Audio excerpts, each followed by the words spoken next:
It is a question that many of us have pondered throughout the ages. Is there a God, and if so, what does he look like? Well, the scientists at NASA are trying to help. Having released their so-called Eye of God image earlier this year, they've come up with the Hand of God, a snapshot taken by the Chandra X-ray Observatory, orbiting some 580 kilometres above the Earth. Astrophysicist Patrick Slane joins us on the line now from Cambridge, Massachusetts. Patrick, great to have you on the show. This is an incredible image. How on earth did you get it? Well, this is an observation that was taken with the Chandra X-ray Observatory. We point an X-ray camera at this part of the sky and collect the information that is produced from this object that's glowing in X-rays. We take it with a camera that's similar to a camera in a cell phone, except that it's sensitive to X-rays, and then we choose the low-energy X-rays and color them red in this image, and the high-energy ones and color them blue, and that differentiates the upper portion from the lower portion, and otherwise it's a regular picture. Is it in any way a trick, or was it one of those freak moments? If we took the same picture again, would we get a different result? No, indeed, if we took the same picture again, we would get almost exactly the same thing. We do observe that in the centermost portion of this structure, there's actually variations in the brightness with time. Some of the structures are getting brighter and dimmer on timescales of months or so, but otherwise it would look just like this if we took the same image tomorrow.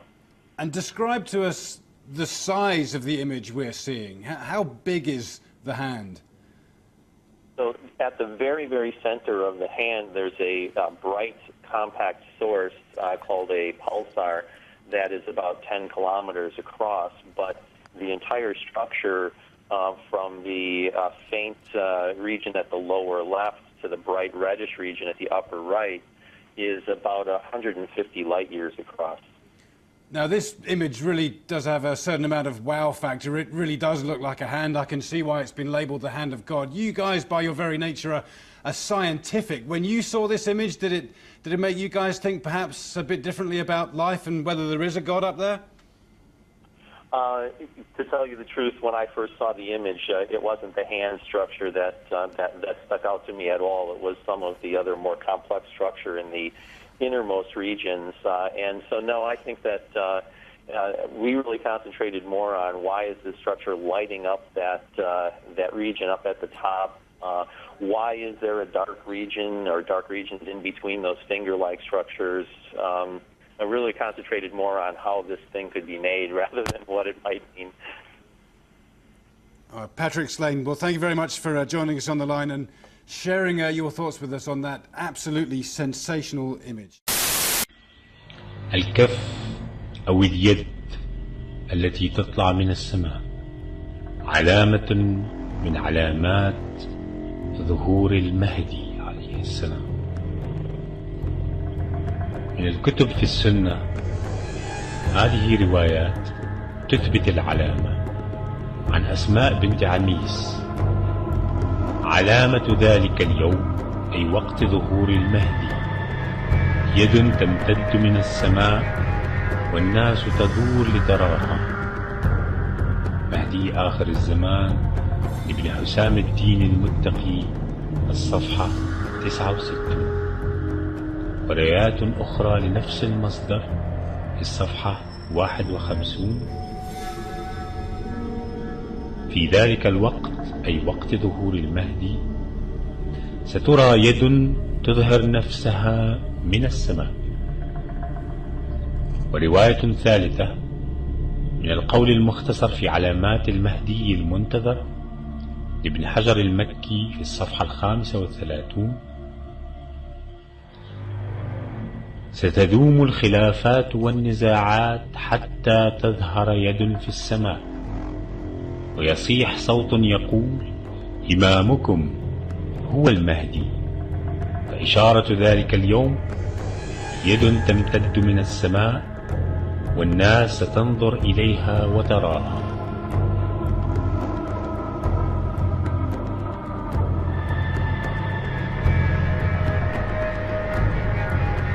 ومن كتب الشيعة جاء مثلا في الغيبة للنعماني في الصفحة 252 عن عبد الله بن سينان عن أبي عبد الله عليه السلام أنه قال: النداء من المحتوم، والسفياني من المحتوم، واليماني من المحتوم، وقتل النفس الزكية من المحتوم، وكف يطلع من السماء من المحتوم. قال: وفزعة في شهر رمضان توقظ النائم وتفزع اليقظان وتخرج الفتاة من خدرها. جاء في كتاب مناقب العترة 250 علامة في الصفحة 130: قال رسول الله صلى الله عليه وآله: الويل الويل لأمتي من الشورى الكبرى والصغرى. فسئل عنهما فقال: أما الكبرى فتنعقد في بلدتي بعد وفاتي لغصب خلافة أخي وغصب حق ابنتي، وأما الشورى الصغرى فتنعقد في الغيبة الكبرى في الزوراء لتغيير سنتي وتبديل أحكامي. وجاء في كتاب الملاحم والفتن في الصفحة 134: قال الإمام علي بن أبي طالب عليه السلام: ويعود دار الملك إلى الزوراء وتصير الأمور شورى، من غلب على شيء فعله، فعند ذلك خروج السفياني فيركب في الأرض 9 أشهر يسومهم سوء العذاب إلى أن يقول: ثم يخرج المهدي الهادي المهتدي الذي يأخذ الراية من يد عيسى بن مريم.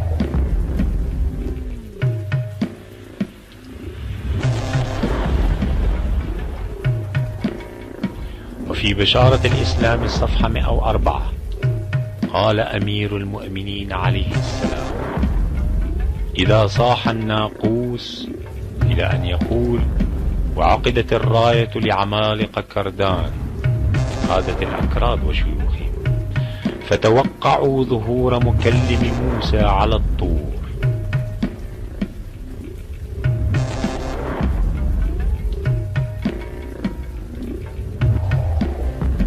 وذكر أيضا في خلاصة العلامات عن كتاب بيان الأئمة عليهم السلام الجزء الثالث الصفحة 513 بعض نظم العلماء الشعرية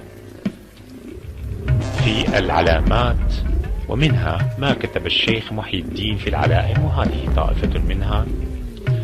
يقول: ولا تزال جيوش الترك سائرة حتى تحل بأرض القدس عن ساق، وتملك الكرد بغدادا وساحتها إلى خريسان من شرف لا عراق، وتأتي الصيحة العظمى فلا أحد ينجو ولا من حكمه باق.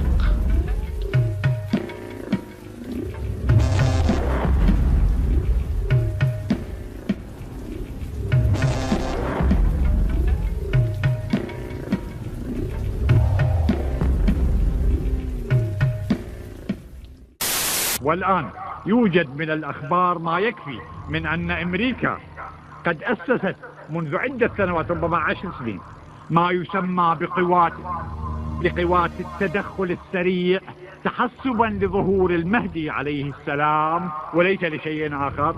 كما أنها افتعلت، لاحظوا، كما أنها افتعلت حرب الخليج لأجل أن تملأ الخليج بالبوارج الحربية تحسبا لظهور المهدي عليه السلام. We must build on the successes of Desert Storm to give new shape and momentum to this new world order. كما أنه من الأكيد أن له في البنتاغون ملفا كاملا وضخما عن أخباره التي تستطيع أمريكا جمعها، حتى قالوا أنه يفتقر فقط إلى الصورة الشخصية له، طبعا وهي مفقودة. The quest for the new world order is in part a challenge to keep the dangers of disorder at bay. ولا شك أيضا أنها تأخذه بنظر الاعتبار في كمبيوتراتها السياسية كأحد أهم المحتملات للتغيير الاجتماعي الممكن حصوله في الشرق المسلم. Only when this transformation is complete will we be able to take full measure of the opportunities presented by this new and involving world order. The New World Order really is a tool for addressing a new world of possibilities. This order gains its mission and shape not just from shared interests, but from shared ideals.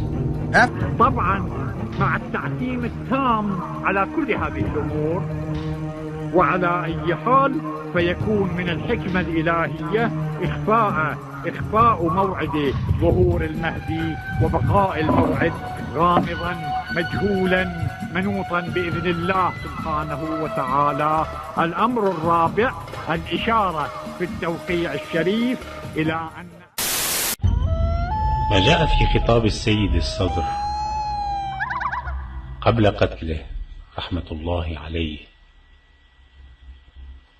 هو إخبار أو لنقل تنبؤ بالمخطط الأمريكي لاحتلال العراق قبل سنوات من وقوعه.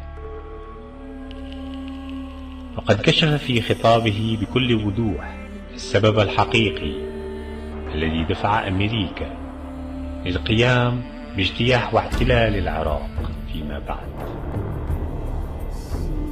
والسبب ليس هو تدمير أسلحة الدمار الشامل والأسلحة النووية، وليس أيضا نشر الديمقراطية في العراق أو الحرية كما يقول السياسيون، ولا أيضا بغرض النفط كما يدعي بعض خصوم أمريكا مثلا، بل بين بأنه تحسبا لظهور المهدي المنتظر عليه السلام. وقال في خطابه أن أمريكا كانت تعرف بظهور الإمام عليه السلام، ولديها معلومات أكيدة بهذا الخصوص محفوظة لديها في دوائر البنتاغون، فقط تفتقر إلى صورته. وهذه المعلومات جمعتها استخباراتها وكمبيوتراتها والوسائل التقنية المعلوماتية والاستخباراتية الأمريكية منذ سنين. ولهذا السبب أي لمحاربة المهدي يقول السيد الصدر حشدت أمريكا جيوشها في الخليج وخططت لاحتلال العراق، وفعلا احتلت العراق استعدادا لمواجهة ومحاربة الإمام المهدي عليه السلام ومخططه لإقامة دولة العدل الإلهي التي ستفني حاكمية الناس والدجال الأكبر أمريكا والديمقراطية وتنصيب الناس للناس. وقد بين بوش في مواقف كثيرة أن حربه في العراق كانت بأمر الرب كما يزعم.